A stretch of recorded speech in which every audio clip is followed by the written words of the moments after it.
Hello and नमस्कार दोस्तों। आज इस वीडियो में हम सीखेंगे कि किस तरीके से आप जो है इंडिया के अंदर पायलट बन सकते हैं। तो यहाँ पे पायलट बनने के जो है इसके अलग अलग तरीके हैं, अलग अलग एग्ज़ाम्स या तो लाइसेंसिंग एग्ज़ाम्स रहती है। तो यहाँ पे हम बात करने वाले हैं कॉमर्शियल पायलट लाइसेंस जो होता है, जिससे कि जो है आप नॉर्मल जो एयरलाइंस में ट्रैवल करते हैं उस एयरलाइन को या तो उस प्लेन को चलाने वाला जो है पायलट वो कैसे बना जा सकता है उसके बारे में हम बात करेंगे। यहाँ पे सबसे बढ़िया तरीका है कि इसके लिए अंदर जो है आप 12th के बाद डायरेक्टली अप्लाई कर सकते हैं। स्पेशली जो अगर आपने साइंस किया है, फिजिक्स केमिस्ट्री और मैथ्स के थ्रू जो है आपने साइंस किया है, तो आप जो है इसके अंदर डायरेक्टली जो है पढ़ाई चालू कर सकते हैं। उसके अलावा अगर आपने एरोनॉटिकल इंजीनियरिंग किया है तो भी आपको जो है बहुत ही सहूलियत होगी, क्योंकि उसके अंदर सब्जेक्ट्स जो आते हैं पढ़ाई करने के तो वो ऑलमोस्ट सेम सब्जेक्ट्स आते हैं। तो वो एक बहुत ही बढ़िया तरीका है। उसके अलावा आप जो है यूट्यूब पे पायलट की जो लाइफ है उसको भी एक बार देख सकते हैं कि उनको क्या क्या चीज़ें जो है उनके डेली लाइफ में करनी होती है। तो यहाँ पे पायलट अगर बनना है तो आपको जो है काफ़ी पैसों की ज़रूरत पड़ेगी। तो यहाँ पे सेम सिचुएशन है कि अगर आपको प्राइवेट इंस्टीट्यूट से MBBS करना है इंडिया के अंदर तो 50-60 लाख 70 लाख तक जो है आपको खर्चा आ जाता है। इसी रीज़न से बहुत सारे बच्चे जो है अगर उनको डॉक्टर बनना है, MBBS डॉक्टर, तो इसीलिए वो पढ़ाई करने के लिए Russia, China, Armenia, Georgia, Kyrgyzstan, Nepal, Kazakhstan जाते हैं, फिलीपींस भी जाते हैं, क्योंकि इंडिया के अंदर उसकी कॉस्ट बहुत ही ज़्यादा है। तो पायलट बनने के लिए मतलब अगर आपको पायलट बनना है तो आपको भी जो है 60 से 80 लाख तक का खर्चा आएगा। तो यहाँ पे आप सोच लीजिए कि आपको ऐसा ही लगेगा कि इतना तो बहुत महंगा है, ऐसा क्यों है, मतलब बड़े लोग ही कर सकते हैं।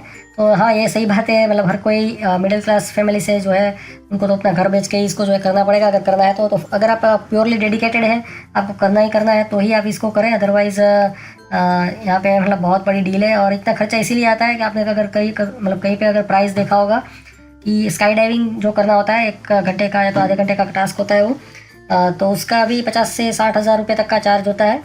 तो यहाँ पे आप समझ लीजिए कि आपको ट्रेनिंग इंस्टीट्यूट्स जो है वो इतना बड़ा जो है एक्सपेंसिव प्लेन चलाने की ट्रेनिंग देते हैं। अगर आप सिंपल सी सोच लीजिए कि कार अगर आपको सीखनी है तो कार ड्राइविंग के 5,000 से 10,000 तक का जो है प्राइस होता है उसको सीखने का। तो इतना बड़ा प्लेन है, इतनी महंगी चीज़ है और उसमें इतना प्रिसीजन चाहिए होता है, तो इसको सीखने का कॉस्ट भी जो है ज़्यादा ही होना चाहिए, मतलब होता ही है। तो वही एक चीज़ है। उसके अलावा यहाँ पे जो है इसके अलग अलग तरीके हैं कि अगर आपको फ्री में पायलट बनना है तो यहाँ पे वैसे ये टर्म यूज़ करो फ्री में पायलट बनना, वो एग्जैक्टली हम अप्लीकेबल नहीं कर सकते हैं। बट अगर आपको 60-70 लाख रुपए खर्च नहीं करने हैं तो आपको जो है एयरफोर्स ज्वाइन करना पड़ेगा। और उसके लिए जो है नेशनल डिफेंस एकेडमी जो है इंडिया की एक एग्ज़ाम आती है, तो उसके ज़रिए जो है आप इसको ज्वाइन कर सकते हैं। और इसके बाद जो है आपकी आर्मी की प्रॉपर ट्रेनिंग होती है और मतलब उसके हिसाब से स्लो बाय स्लो जो है आपको जो है मतलब प्लेन चलाने को सीखने का जो टास्क होता है उसको आप कर सकते हैं। तो यहाँ पे आपकी जो है आप यहाँ पे देख सकते हैं कि इसके अंदर कितनी सैलरी आपको मिलती है। तो यहाँ पे अप्रोक्सीमेटली जो है मुझे लगता है 50,000 के आसपास जो है इसकी 50-60 हज़ार के आसपास सैलरी रहती होगी। यहाँ पे एयरलाइन मतलब सॉरी आर्मी के जो प्लेन चलाते हैं उसकी। तो मैंने देखा है कि कई लोग क्या करते हैं कि आर्मी में जो है एयरफोर्स में चले जाते हैं और 3-4 साल 5 साल काम करने के बाद जो है वो प्राइवेट प्लेन चलाने के लिए आ जाते हैं। तो ये भी आप एक चीज़ कर सकते हैं अगर आप करना चाहें। तो यहाँ पे अलग अलग टाइप ऑफ जो है लाइसेंसेस होते हैं, जैसे कि मतलब कमर्शियल प्लेन चलाना या तो फिर जो है जो मालवाहक जहाज़ होता है, प्लेन होता है, उसको चलाना। तो अलग अलग जो है प्लेन होते हैं, छोटा सा प्लेन जो आता है उसको चलाना। तो सभी की जो है लाइसेंसिंग की एग्ज़ाम्स जो है अलग अलग टाइप की होती है। ओके, फिर उसके अलावा आपको जो है उसके लिए एक मेडिकल रिक्वायरमेंट भी होती है ये एग्ज़ाम को मतलब सॉरी ये ट्रेनिंग को लेने के लिए, वो भी हम आगे देखेंगे। इसके अलावा बहुत सारे लोग ऐसा क्वेश्चन पूछते हैं कि अगर हमारे आई ग्लासेस है तो मतलब हम इसको अप्लाई कर सकते हैं कि नहीं कर सकते हैं। तो यहाँ पे कर सकते हैं, केबिन क्रू भी जो है अप्लाई कर सकता है, बट आप स्पेक्स नहीं पहन सकते। आपको जो है कॉन्टैक्ट लेंसेज जो है पहनने पड़ेंगे और आपकी आंखें जो है कमज़ोर नहीं होनी चाहिए। ये एक बहुत इंपॉर्टेंट चीज़ है क्योंकि ये बहुत ही रिस्की जॉब है। और उसके अलावा जो है कलर ब्लाइंडनेस जो है आपको नहीं होनी चाहिए। उसके अलावा जो है एज का क्या क्राइटेरिया है, तो 12वीं के बाद आप डायरेक्टली इसको ज्वाइन कर सकते हैं और 60-65 ईयर्स की जो है मैक्सिमम एज रहती है इसकी CPL के अंदर अप्लाई करने के लिए। वैसे है उसको आप ट्रेनिंग ले तो सकते हैं, बट आपको जॉब कौन देगा वो तो भगवान ही जानता है। मुझे नहीं लगता है कोई आपको जॉब देगा। तो यहाँ पे आप देख सकते हैं कि इसका जो है ट्रेनिंग होता है CPL कॉमर्शियल पायलट लाइसेंस। तो यहाँ पे आर्ट्स और कॉमर्स के बच्चे होते हैं, उनको अगर पायलट बनना है तो क्या किया जा सकता है, तो वो भी बन सकते हैं, बट उनको जो है मैथ्स, केमिस्ट्री और फिजिक्स जो है वो पढ़ना पड़ेगा। कैसे? National institute of open schooling जो है NIOS करके, तो उसके थ्रू जो है आप ये जो 3 सब्जेक्ट्स है उसकी पढ़ाई कर सकते हैं। अदरवाइज़ आपका स्टेट बोर्ड अगर आपको ये सब्जेक्ट्स की पढ़ाई करने की वो देता है अनुमति, तो आप वहाँ से भी इसको पढ़ सकते हैं और उस तरीके से जो है आप उसका जो है स्कोरिंग लेके सर्टिफिकेट लेके फिर आप अप्लाई कर सकते हैं।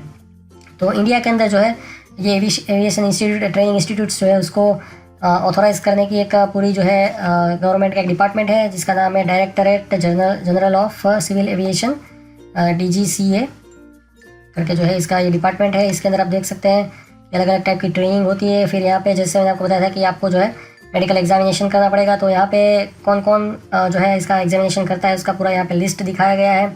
फिर यहाँ पे इसका जो है एक एग्ज़ाम पोर्टल है। तो यहाँ पे क्या होता है कि एक रिटन टेस्ट भी आपको देनी होती है ये ट्रेनिंग को मतलब सर्टिफाई करने के लिए, और आपको जो है प्रैक्टिकल जो फ्लाइंग जो होता है ट्रेनिंग वो भी करनी होती है। तो इसको भी इसकी जो एग्ज़ाम है यहाँ पे इसके थ्रू जो है परीक्षा DGCA.gov.in करके जो है उसके थ्रू आप ये एग्ज़ाम को दे सकते हैं। अभी वो नहीं चल रहा है। तो यहाँ पे जैसे मैं आपको बताया था कि थियरी जो आपको पढ़नी होती है उसके अंदर क्या क्या सब्जेक्ट्स होते हैं, तो ये सभी सब्जेक्ट्स होते हैं और इसकी जो है रेफरेंस बुक आपको यहाँ पे मिल जाती है। ये परीक्षा.DGCA.gov.in जो है उसके ऊपर ही यहाँ पे पूरा PDF फाइल दी है। ये सब्जेक्ट्स की आपको प्रिपरेशन करनी है। तो यहाँ पे इसको दो तरीके से कर सकते हैं। अगर आपने जैसे मैंने आपको बताया था कि एरोनॉटिकल इंजीनियरिंग आपने की है तो इसमें से मैक्सिमम सब्जेक्ट्स आपने उसकी पढ़ाई कर ली होती है, तो आप डायरेक्टली जो है ये परीक्षा.DGCA.gov.in है उसके ऊपर रजिस्टर करके इसकी एग्ज़ाम को दे सकते हैं। और बाद में जो है आप जाके ये एविएशन इंस्टीट्यूट है उसके अंदर जाके आप मतलब एनरोल कर सकते हैं, तो आपके पैसे जो है बच जाएंगे। तो आपको डायरेक्टली फिर जो है यहाँ पे एक एंट्रेंस टेस्ट ही देनी होगी और इंटरव्यू देना होगा, और उसके बाद में जो है आपकी ट्रेनिंग ये लोग स्टार्ट कर देंगे। प्रैक्टिकल ट्रेनिंग जो होती है जिसके इतने का मतलब 50-60 लाख रुपए का खर्चा एक्चुअली होता है, तो उसका खर्चा जो है मतलब वो ट्रेनिंग आपकी स्टार्ट हो जाएगी। तो यहाँ पे आप देख सकते हैं ये सभी सर्टिफाइड इंस्टीट्यूट है, एकेडमी है। अप्रोक्सीमेटली जो है यहाँ पे 32 जो है एकेडमी है इंडिया के अंदर ये ट्रेनिंग जो प्रोवाइड करती है, सर्टिफिकेट मतलब ये लाइसेंस जो है प्रोवाइड करती है। ओके, तो यहाँ पे चलिए यहाँ पे देखते हैं कि जैसे कि ये गति करके है गवर्नमेंट एविएशन ट्रेनिंग इंस्टीट्यूट, तो इसके क्या क्या क्राइटेरिया है, फीस है। यहाँ पे आप देख सकते हैं कि इसका क्राइटेरिया वही है कि 12वीं तक की पढ़ाई हो, फिजिक्स मैथ्स जो है वो किया हो, और नॉन साइंस स्टूडेंट जो है उसको NIOS के थ्रू जो है ये सब्जेक्ट्स को पढ़ाई करके इसके लिए फिर एलिजिबल हो सकते हैं। मिनिमम 16 ईयर्स की एज रिक्वायरमेंट है। और यहाँ पे आप देख सकते हैं क्लास 2 मेडिकल जो है करवाना पड़ता है इसके लिए। ओके, और इसके अंदर जो है इंग्लिश लैंग्वेज आना ज़रूरी है, और इसका जो है ड्यूरेशन है 18 से 24 मंथ, फुल टाइम है ये। यहाँ पे आप देख सकते हैं कि इसका यहाँ पे खर्चा बताया है, और एग्जैक्ट ये खर्चा नहीं है, इसका खर्चा ज़्यादा होता है। कमर्शियल पायलट लाइसेंस इसके अंदर टोटल कहाँ पे है, तो यहाँ पे आप देख सकते हैं कि इसके अंदर सब चीज़ें बताई है कि क्या क्या होता है।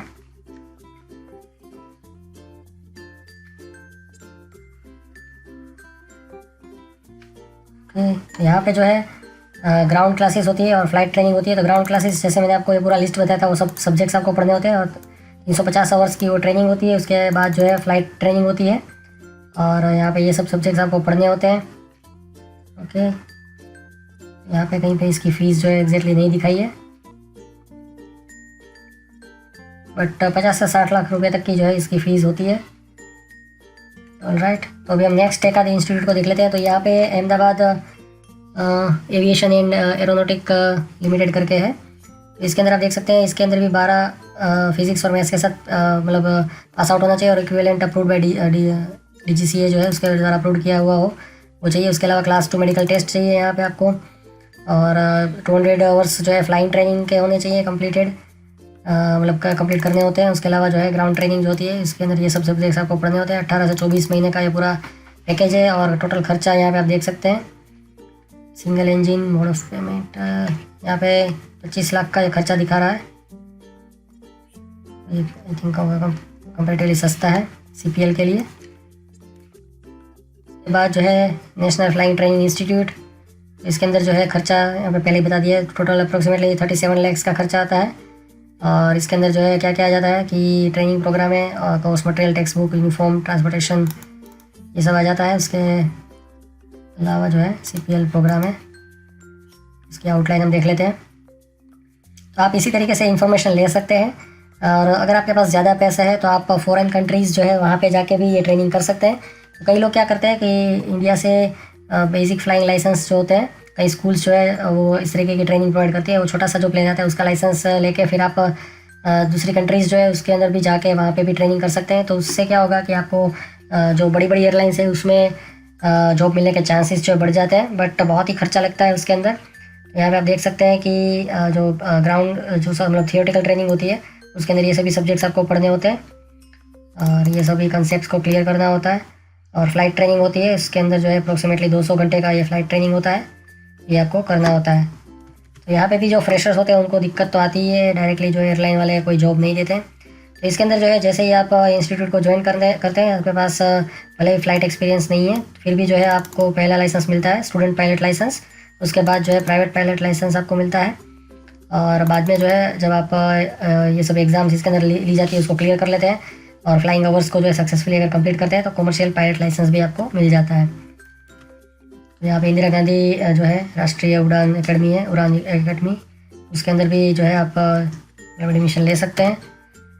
तो जैसे कि मैंने आपको बताया कि अगर आप जैसे ही इंस्टीट्यूट ज्वाइन करते हैं एकेडमी, तो आपको स्टूडेंट पायलट लाइसेंस मिलता है, बाद में प्राइवेट पायलट लाइसेंस मिलता है और बाद में जो है CPL मिल जाता है। तो यहाँ पे एक बहुत बड़ा इश्यू यही है कि जब आप यहाँ से पास आउट होते हैं तो आपको डायरेक्टली जॉब नहीं मिलती है, आपको एक बार और खर्चा करना पड़ेगा। क्योंकि अब यहाँ पे क्या होता है कि हर एक जो एयरलाइंस है वो चाहती है कि आप उनके जो प्लेन है उसके अंदर आप फिर से ट्रेनिंग लें और उसको बोलते हैं टाइप रेटिंग ट्रेनिंग बोलते हैं। तो आपको जो है वो एकेडमी में जाके, मतलब वो एकेडमी नहीं बट वो जो एयरलाइन है वहाँ पे जाके फिर से आपको 20-25 लाख रुपए दे के वो उनका जो प्लेन है उसके अंदर ट्रेनिंग लेनी है और उसके बाद जो है आपको वहाँ पे जॉब मिल सकती है अगर वैकेंसी हुई तो उसकी कोई खास गारंटी नहीं होती है।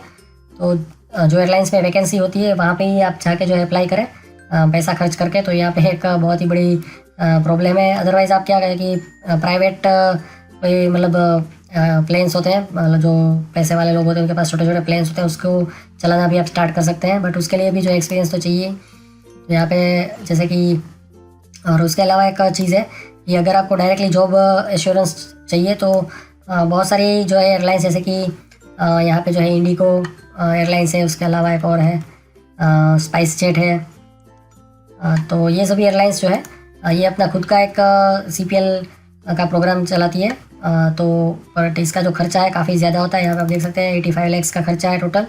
और आप चाहें तो US के अंदर भी ट्रेनिंग कर सकते हैं और अगर आप चाहें तो यहाँ पे एयरबस जो है उसकी भी जो है ट्रेनिंग ले सकते हैं और उसके बाद उसको फ्लाई कर सकते हैं। यहाँ पे आप देख सकते हैं ये मेडिकल सर्टिफिकेट, वीज़ा, ये सब इंक्लूडेड नहीं है। तो यहाँ पे एक्चुअल में खर्चा चारों तरफ खर्चा ही खर्चा है इसके अंदर। तो यहाँ पे आप देख सकते हैं कि इसकी सिलेक्शन प्रोसेस है पूरा और सिलेक्शन प्रोसेस के बाद जो है आप यहाँ पे देख सकते हैं अलग अलग टेस्ट ली जाती है और यहाँ पे इसका टोटल खर्चा कितना है यहाँ पे आप देख सकते हैं। स्ट्रक्चर है यहाँ पे, इसके अंदर क्या क्या पढ़ाई होती है। तो स्पाइस जेट की एकेडमी है, इसके अंदर अगर आप ट्रेनिंग करते हैं तो डायरेक्टली जो है आपको इसके अंदर ही जो है जॉब मिल जाएगी, आपका एक्सपीरियंस जो है स्टार्ट हो जाएगा। बट आपका जो है खर्चा काफ़ी जो है बड़ा आ जाता है। यहाँ पे टोटल हमको मारना पड़ेगा 10 लाख है, 30 लाख और 50 लाख। तो यहाँ पे भी 80 लाख के आसपास जो है आपका खर्चा आता है। तो जैसे कि मैंने आपको बताया कि पायलट बनना जो है सस्ता काम नहीं है, बहुत ही महंगा है। मगर मतलब जो लोग के पास पैसा है वही कर सकते हैं और ये करने के बाद जो है एक्चुअल में 1 या तो 2 साल के अंदर आप पायलट जो है बन जाते हैं। मतलब ये पूरा मतलब आपको पैसों का भी सेटिंग करना है, फिर आपको ट्रेनिंग भी करनी है, सब करना है, फिर जॉब के लिए अप्लाई करना है। तो 1 या तो 1.5 साल के अंदर आपको ये कम्प्लीटली जो है इतना खर्चा करने के बाद आपको जॉब मिल जाएगी। तो आप जो है ये मतलब स्टार्टिंग सैलरी इनकी 1 लाख के आसपास से स्टार्ट होती है। तो ये जो खर्चा है पूरा अप्रोक्सीमेटली जो है आप 4 से 5 साल के अंदर जो है कवर अप कर सकते हैं। तो ये इसका एक बेनिफिट है और आपकी जो है लाइफ जो है मतलब थोड़ी सी स्मूथ हो जाएगी। स्मूथ तो नहीं होगी, चैलेंजिंग लाइफ तो रहेगी बट एक स्टेटस वाली लाइफ जो है हो जाती है कि सोसाइटी में स्टेटस हो जाता है, पैसों की सिचुएशन में भी जो है आपकी जो है बहुत ही बढ़ोतरी हो सकती है। तो इसको आप ज़रूर करें, एक बार सोचें, क्योंकि पैसा काफ़ी खर्च होता है तो मिडिल क्लास इंडियन जो है वो ये अफोर्ड नहीं कर पाता है। तो इसके सस्ते ऑप्शन में एक ही है कि अगर आप आर्मी ट्रेनिंग करते हैं, मतलब एयरफोर्स में जाते हैं, तो उसमें एक दिक्कत ये है कि इसमें बहुत ही रिगरस आर्मी ट्रेनिंग होती है। तो वो उसके लिए अगर आप तैयार हो, वो भी बहुत ही कॉम्पिटिटिव होता है। उसमें एडमिशन लेना या तो वो एग्ज़ाम को क्लियर करना ईजी टास्क नहीं होता है। बट आप वो तरीके से भी जा सकते हैं और आप अगर एरोनॉटिकल इंजीनियरिंग किया है तो भी जो है आप छोटे छोटे पायलट्स जो है उसको चलाने के लाइसेंस के लिए अप्लाई कर सकते हैं। कंपेरेटिवली जो है आपके लिए ईजी होगा। बट एरोनॉटिकल मतलब एरोस्पेस इंजीनियरिंग करने के लिए आपको 4 साल लगेंगे, उसके बाद आप ट्रेनिंग करेंगे, फिर टाइम बहुत जो है लाइफ का चला जाता है, खर्चा भी काफ़ी होता है। तो इस तरीके से जो आप कर सकते हैं अगर आप चाहें तो, और एक पायलट की जो है लाइफ को जी सकते हैं। तो आज के वीडियो में बस इतना ही। आपकी और भी कोई क्वेरीज है तो कमेंट सेक्शन में ज़रूर पूछें। So thank you and good bye.